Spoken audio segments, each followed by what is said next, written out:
Let me ask you something. When did being alone become something you were afraid of?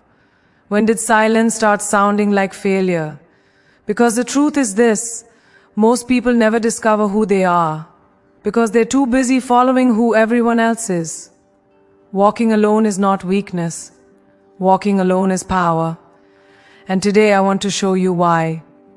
When you walk alone, something rare and powerful begins to happen. You are forced to confront yourself without filters. No crowd to blend into, no noise to drown out the truth, no borrowed confidence from familiar faces. It's just you and your reflection, and that moment is uncomfortable for most people. That's why they avoid it. But discomfort is not danger, it's direction. Walking alone strips away every mask you've ever worn to fit in, every version of yourself you created to be accepted. And when all that falls away, what remains is raw identity, not who you pretend to be, not who they expect you to be, who you actually are. That kind of self-awareness is rare, and rare is powerful. When you are constantly surrounded by others, your identity becomes negotiated. You adjust your tone, you soften your opinions, you shrink your truth just enough to stay liked. Over time, you forget which parts of you are real and which parts were survival tactics. Walking alone ends that confusion. You stop asking, will they approve? And start asking, is this aligned with who I am? And that shift changes everything. Decisions become clearer. Boundaries become stronger. You no longer need permission to exist fully. You stop auditioning for acceptance and start standing in authenticity. That's not arrogance, that's self-respect. Walking alone teaches you how to trust your own judgment. No second opinions, no reassurance texts, no one clapping when you make the hard choice. You learn to sit with uncertainty and still move forward. And every time you do, confidence compounds. Not loud confidence, not performative confidence, quiet, grounded confidence that doesn't shake under pressure. You begin to realize that you don't need consensus to be correct. You don't need agreement to be committed. And once you trust yourself, manipulation loses its grip. Fear loses its leverage. Because the strongest voice in your life finally becomes your own. There is a moment on the path of walking alone when insecurity tries to make a comeback. It whispers that maybe you're wrong, maybe you're missing out, maybe everyone else knows something you don't. But here's the truth, most people follow the noise because they're afraid of the silence. Silence reveals flaws, but it also reveals purpose. And when you stay long enough in that silence, you begin to recognize patterns in your thoughts, your habits, your reactions. You don't judge them, you study them. That self-mastery is the foundation of leadership. You can't lead others if you've never learned how to lead yourself. Identity built in solitude is unbreakable because it wasn't crowdsourced, it wasn't voted on, it wasn't influenced by trends or temporary applause. It was earned through reflection, through discipline, through honesty. When criticism comes, and it will, you don't crumble because you already know who you are. When praise comes, you don't get addicted because you didn't build yourself on compliments. You become steady, grounded, centered, and in a world addicted to external validation, that kind of internal certainty is revolutionary. Walking alone also teaches you patience with yourself. When no one is rushing you, comparing timelines, or projecting expectations, you move at your own pace.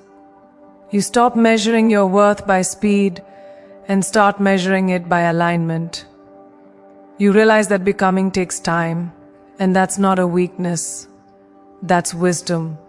You begin to honor growth instead of perfection. And in that space, identity evolves naturally, not forcefully. You don't rush to label yourself. You live your way into truth.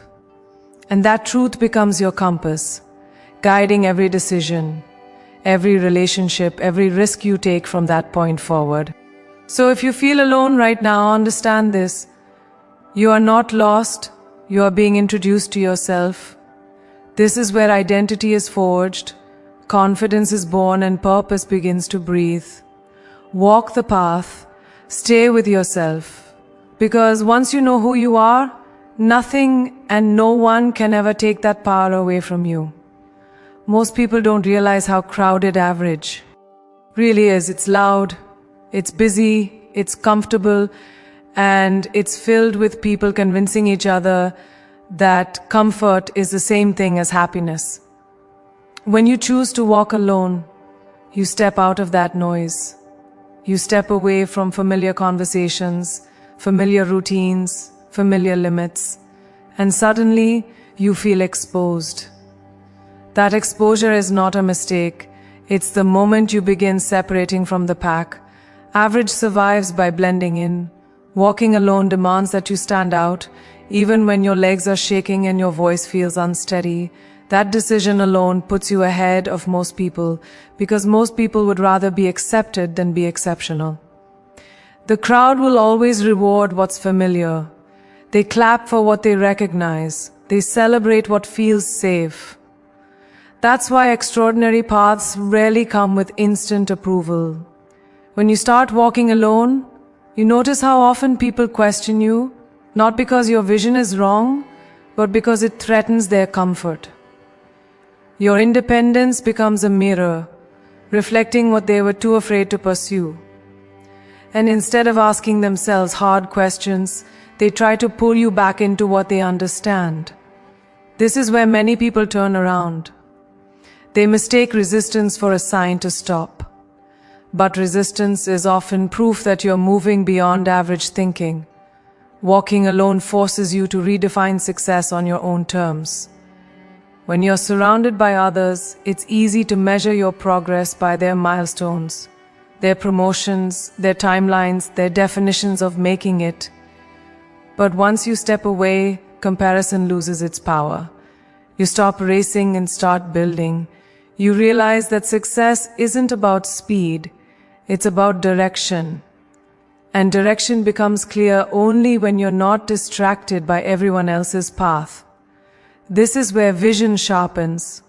You stop chasing what looks impressive and start committing to what feels meaningful, even if no one else sees it yet. There's a cost to separating from average, and that cost is loneliness. Not the kind that comes from being unloved, but the kind that comes from being misunderstood. You will outgrow conversations that once felt exciting. You will lose interest in habits that once felt normal. And at times, you'll wonder if the trade was worth it. But here's the truth. Average costs more in the long run. It costs your potential. It costs your curiosity. It costs the version of you that could have been. Walking alone may feel heavy now, but staying average becomes unbearable later. As you continue forward, something shifts internally. You begin to realize that you don't need permission to think bigger. You don't need validation to dream differently. You stop waiting for someone to tell you it's okay to want more. This is where self-leadership is born. You become your own standard, your own motivator, your own accountability. And once that happens, average can no longer contain you. You've expanded beyond it. You've seen too much, felt too much, learned too much to shrink back down. Eventually, the very thing that made you feel isolated becomes your advantage. Your perspective becomes sharper because it wasn't shaped by consensus. Your resilience becomes stronger because it wasn't cushioned by comfort.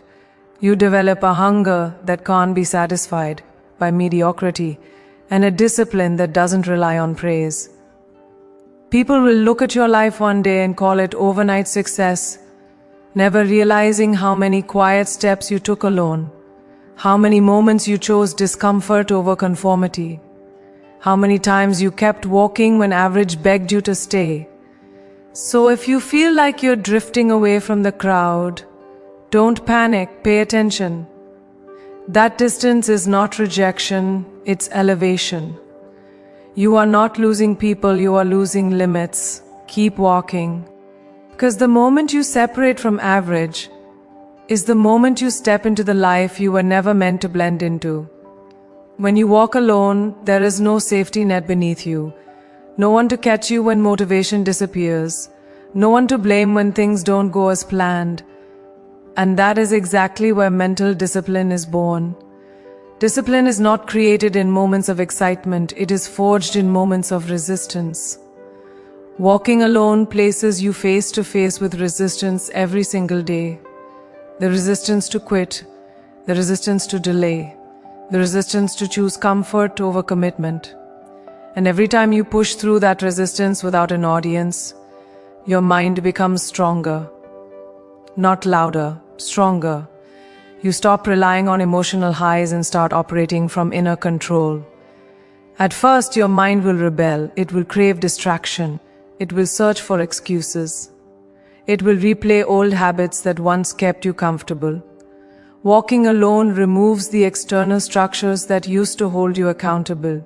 Friends, schedules, expectations. Suddenly, the only thing standing between progress and stagnation is your ability to govern your own behavior. That's uncomfortable because it exposes the truth. Most people are not undisciplined because they lack time or resources. They are undisciplined because they've never trained their mind to lead instead of follow. Walking alone becomes that training ground. Mental discipline means doing what needs to be done long after the desire to do it fades. And when you walk alone, desire becomes unreliable. Some days you feel inspired, other days you feel empty. Discipline is what carries you through both. It teaches you how to act without negotiation. You stop asking yourself, do I feel like it? And start asking, what does this moment require? That shift is powerful. It removes emotion from decision making and replaces it with intention. And once your actions are driven by intention, consistency becomes inevitable. Walking alone also teaches you how to sit with discomfort instead of escaping it. Most people numb themselves when things get hard, through noise, people, habits, or distractions. Solitude takes that option away. You feel everything more intensely: doubt, fear, fatigue, uncertainty. But instead of breaking you, that intensity sharpens you. You learn that emotions are temporary, but discipline is transferable. What you build in one area of life carries into every other area. The ability to endure discomfort without quitting becomes a skill, and skills compound. As your mental discipline grows, so does your self-respect. You begin to trust yourself because you've proven you can follow through without supervision. You say you'll show up, and you do. You say you'll finish, and you finish. That internal trust changes how you move through the world. You stop over-explaining. You stop seeking reassurance. You don't need constant affirmation because your confidence is rooted in evidence, your own actions. And when life throws chaos your way, you don't collapse. You adapt. Because a disciplined mind is not fragile, it's flexible and focused. Eventually, walking alone rewires how you define strength. Strength stops being about intensity and starts being about consistency. You realize that small, disciplined actions repeated daily are more powerful than rare bursts of effort. This is where many people fall off. They chase motivation instead of mastering discipline. But you've learned something different. You've learned how to move forward when no one is watching, when progress feels invisible, when results are delayed. And that ability is rare. That ability is what separates those who start from those who finish. So if this path feels heavy right now, understand what's happening. You're not being punished. You're being trained. Your mind is becoming resilient. Your focus is becoming sharper. Your discipline is becoming automatic. Keep walking, because a person who can command their own mind can never be controlled by circumstance. And that is real power. When you start walking alone, something subtle but unavoidable begins to happen. The noise around you changes. Conversations feel different. Interactions feel thinner. People who once felt close now feel distant, even when they're standing right next to you. At first, this can feel like loss. You may wonder what you did wrong, why the energy shifted, why certain connections no longer feel natural. But this isn't failure, it's filtration. Walking alone doesn't push people away, it reveals who was never truly walking with you to begin with. And that truth, while uncomfortable, is one of the most valuable lessons you will ever learn. When you stop needing approval, some people stop showing up. When you stop over-explaining, some people stop listening. When you stop shrinking to make others comfortable, some people feel exposed. Walking alone disrupts unspoken agreements. Agreements where you are expected to stay the same, play a role, or remain predictable. And when you break those agreements, not everyone will celebrate your growth. Some will resist it, some will misunderstand it, some will quietly exit your life. This is not betrayal, it is alignment correcting itself. You are not being abandoned, you are being redirected. You begin to notice patterns you once ignored, who only calls when they need something, who disappears when you stop entertaining them, who supports you in words but not in action. Walking alone sharpens your perception because you're no longer distracted by proximity or history. You stop confusing familiarity with loyalty. You stop mistaking shared memories for shared values. And this clarity changes how you choose people moving forward. You no longer look for who is loudest. You look for who is consistent. You no longer chase connection. You protect alignment. There is grief in this process and it deserves to be acknowledged. Letting go of people you once imagined would be part of your future is painful. Not because they were bad, but because they were part of a chapter that has ended. Walking alone forces you to accept that some relationships were seasonal, not permanent. And clinging to them out of nostalgia only delays your growth. Growth requires space, and space requires release. You can appreciate what someone meant to you without dragging them into where you were going next. As your circle gets smaller, your standards get higher. You realize that energy matters more than numbers, that peace matters more than popularity, that alignment matters more than history. Walking alone recalibrates your tolerance. You no longer tolerate draining conversations, passive support, or conditional loyalty. You stop explaining your boundaries and start enforcing them. And while this may make you less accessible, it makes you more grounded. You trade shallow connection for meaningful presence. And that trade is always worth it. Eventually, the right people begin to appear, but not in crowds. They arrive quietly, intentionally. They don't need convincing because they recognize your frequency. These are the people who don't compete with your growth, don't question your solitude, don't feel threatened by your independence. They don't need constant access to feel secure. Walking alone teaches you to recognize these people, not by what they say, but by how they show up. And because you've learned to stand on your own, you don't cling to them. You walk beside them, whole, not dependent. So if your circle is shrinking, don't panic. Expansion often begins with subtraction. You are not losing people. You are gaining clarity. You are not becoming distant. You are becoming discerning.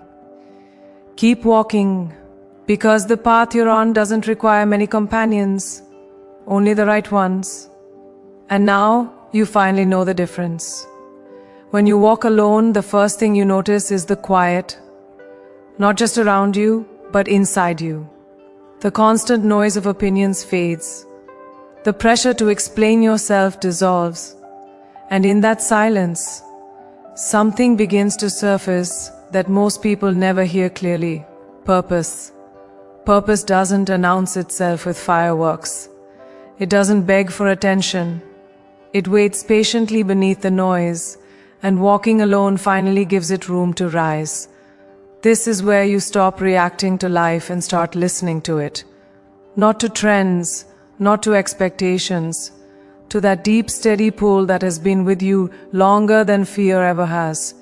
Purpose is impossible to discover when you're busy comparing your life to everyone else's. Comparison fractures focus. It scatters energy. When you walk alone, comparison loses its grip because there's no one beside you to measure against. You stop asking, am I ahead or behind? And start asking, am I aligned? That question changes everything. You begin to notice what energizes you and what drains you, what feels meaningful and what feels empty. And slowly, intentionally, you start building a life that makes sense to, not a life that looks good to others. Walking alone strips away the urgency to impress. You stop chasing applause because there's no audience. You stop performing because there's no one to perform for. And in that freedom, your actions become more honest. You don't choose paths because they're popular. You choose them because they feel necessary. Purpose thrives in honesty. It grows when your actions match your values. And solitude gives you the courage to admit what you truly want, even when it contradicts what you were taught to want. That honesty is the doorway to real fulfillment. There will be moments when purpose feels unclear, even in solitude. That's part of the process. Purpose is not a destination, it's a direction. Walking alone teaches you patience with that unfolding. You learn to trust small signals instead of demanding instant clarity. You follow curiosity. You follow conviction. You follow what feels like growth, even when the outcome isn't guaranteed. And with every step taken in alignment, purpose sharpens. It becomes less about titles and outcomes, and more about contribution and impact. You stop asking, what do I get? And start asking, what do I give? As purpose becomes clearer, your priorities shift. You no longer waste energy on things that don't matter. You protect your time, you guard your focus, you become intentional with your yes and powerful with your no. Walking alone teaches you that purpose requires sacrifice, not as punishment, but as commitment. You let go of distractions that dilute your vision. You release habits that pull you backward.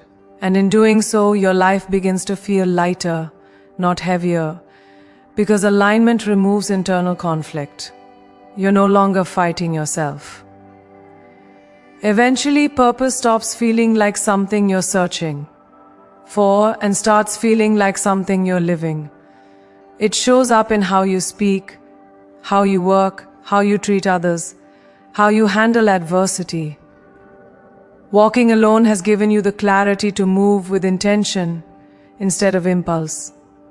You're no longer driven by fear of missing out.